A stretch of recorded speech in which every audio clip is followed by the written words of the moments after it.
I'm so glad that all of you are here because you are the witnesses.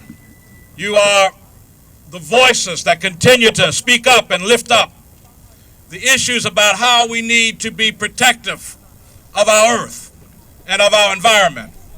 You know, somehow it's so strange to me that religious belief in this country has somehow accepted all the platitudes of capitalism without question. When in fact, if you look at really all of the traditions, what they talk about the creation of the earth.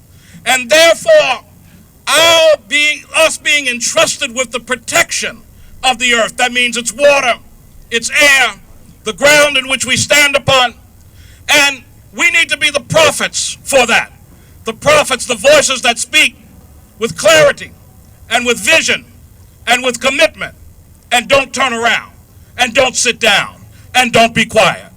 You know, as we stand here on this side of the Capitol building, I know all over the world, people live under a myth where they see this as the symbol of democracy.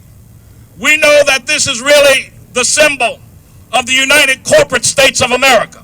Yes. That whatever corporations peddle, it seems that our legislators are buying.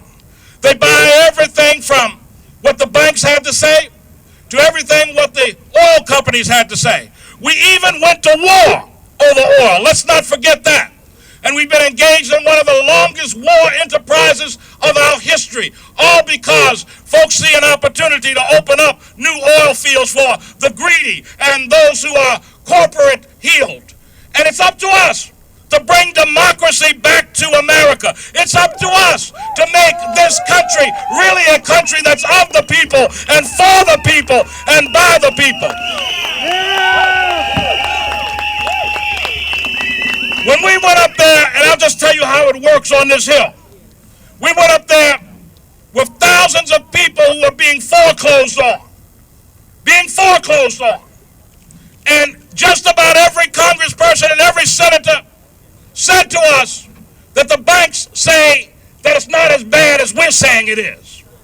How do you deny thousands of people when you're staring into their faces and when you're hearing from their mouths the truth? When banks are only there talking about what profits they make and how much grease they put in a politician's hands. We got to begin to tell the truth. We got to take this profit motive out of the way politics is done in this country. And we got to make these politicians accountable to the people in every neighborhood, from the poor neighborhoods to those who are working. Sisters and brothers, you know it's funny. Think about it.